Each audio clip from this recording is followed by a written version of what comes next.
سورہ آل عمران کی آیت نمبر 121۔ سورہ آل عمران کا 13واں رکوع اور چوتھے پارے کا چوتھا رکوع۔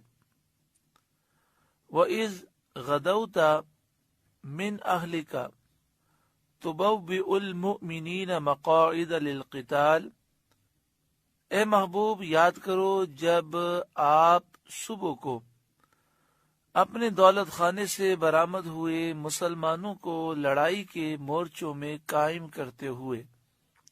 وَإِذْ اور یاد کرو جب غدوتا آپ صبح سویرے نکلے، من اہلک اپنے گھر سے، تبوئ المؤمنین آپ مومنوں کو قائم کر رہے تھے، مقاعد للقتال لڑائی کے مورچوں پر، واللہ سمیع علیم اور اللہ سننے والا علم والا ہے۔ جمہور مفسرین کا قول یہ ہے کہ یہ بیان جنگ احد کا ہے۔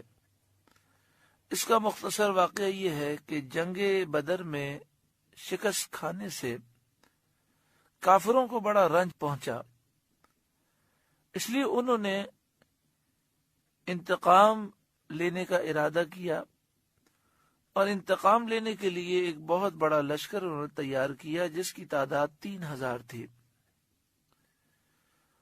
اور یہ لشکر لے کر یہ میدان احد کی طرف بڑھے، مکہ شریف سے آئے اور احد میں انہوں نے پڑاؤ کیا۔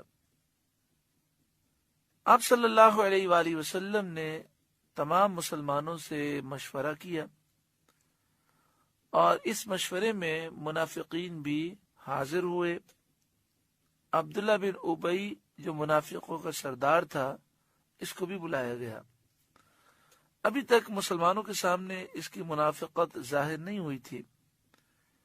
جب مشورہ لیا گیا تو بعض صحابہ کرام نے یہ مشورہ دیا کہ ہم مدینہ شریف سے باہر نکلیں اور کافروں پر احد شریف میں جا کر حملہ کریں، اور بعض نے یہ رائے دی کہ ہم مدینہ شریف میں ٹھہرے رہیں اور کافروں کا انتظار کریں، جب یہ مدینہ شریف پر حملہ کریں گے تو ہم دفاع کریں گے۔ نبی اکرم صلی اللہ علیہ وآلہ وسلم نے اس رائے کو قبول کر لیا کہ ہم مدینہ شریف سے باہر جائیں اور احد کے میدان میں ان کافروں کا مقابلہ کریں۔ عبداللہ بن ابی نے مشورہ یہ دیا تھا کہ ہم مدینہ شریف میں رہ کر کافروں کا انتظار کریں۔ اب جب اس کا مشورہ قبول نہ کیا گیا تو اس نے فتنہ اور فساد شروع کر دیا، اور 300 منافقین کو اس بات پر تیار کیا کہ ہم جاتے ہیں احد کے میدان میں پہنچیں گے، اور جب جنگ شروع ہوگی تو میدان چھوڑ کر بھاگ جائیں گے، تو ہمیں دیکھ کر مسلمان بھی بھاگیں گے اور اس طرح انہیں شکست ہو جائے گی۔ عقید جہاں صلی اللہ علیہ وآلہ وسلم جمعے کے روز نماز جمعہ کے بعد آپ روانہ ہوئے۔ اس وقت مشرکین احد شریف میں پہنچ چکے تھے۔ مشرکین بدھ یا جمعرات کو پہنچے۔ عقید جہاں صلی اللہ علیہ وآلہ وسلم نے جمعے کی نماز ادا کی اور ایک انصاری کی نماز جنازہ ادا کر کے آپ روانہ ہوئے۔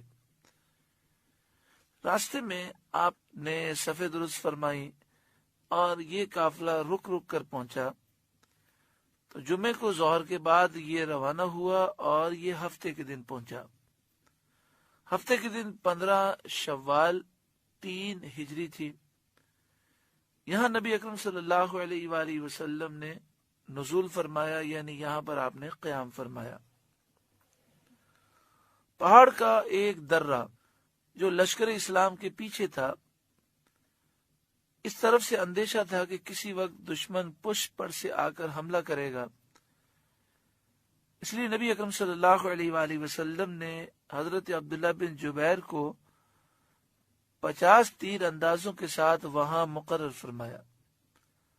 اگر دشمن اس طرف سے حملہ آور ہو تو تیر برسا کر اس کو دور کیا جائے، اور حکم دیا کہ کسی حال میں یہاں سے نہ ہٹنا اور اس جگہ کو نہ چھوڑنا، چاہے فتح ہو چاہے شکست ہو۔ اس درے کو آج کل جبل الرمات کہتے ہیں، تیر اندازوں کا پہاڑ جبل رمات۔ عبداللہ بن ابی اس نے یہ کیا کہ اپنے ساتھ 300 ساتھی لیے، اور جب جنگ اپنے عروج پر پہنچی تو یہ میدان چھوڑ کر بھاگے۔ اس موقع پر بعض مسلمانوں کے دل میں بھی خوف پیدا ہوا، لیکن اللہ تعالیٰ نے ان کی مدد فرمائی اور وہ ثابت قدم رہے اور وہ پیچھے نہ بھاگے۔ مسلمانوں کی تعداد 700 تھی، 300 منافقین تھے جو فرار ہو گئے۔ ان کے جانے کے بعد مسلمانوں کی تعداد 700 رہی اور سامنے 3000 کا لشکر تھا۔ اللہ تبارک و تعالی نے مسلمانوں کو فتح عطا فرمائی اور مسلمان بڑی آسانی کے ساتھ جنگ جیت گئے۔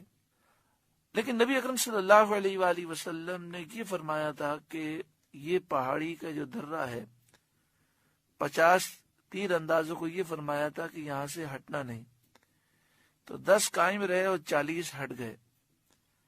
تو دشمن نے پیچھے گھوم کر اس درے کے پیچھے سے آ کر حملہ کر دیا اور اس سے مسلمانوں کو کافی نقصان ہوا اور 70 صحابہ غزوہ احد میں شہید ہوئے۔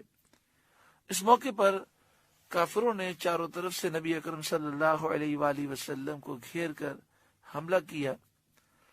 اس موقع پر تقریباً 15 صحابہ کرام ایسے ہیں جنہوں نے نبی اکرم صلی اللہ علیہ وسلم کے دفاع میں اپنی جانوں کے نذرانے پیش کیے۔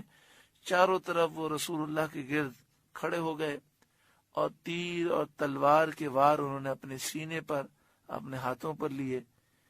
اس میں حضرت زیاد بن سکن بھی ہیں، حضرت طلحہ بھی ہیں اور دیگر کئی صحابہ ہیں، حضرت شماس بن عثمان بھی ہیں، جن کا انداز ایسا تھا کہ نبی اکرم صلی اللہ علیہ وآلہ وسلم کی طرف جب تیر آتا تو جس طرف سے تیر آتا یہ دوڑ کر اس تیر کی سیدھ میں آ جاتے اور تیر اپنے جسم پر کھاتے۔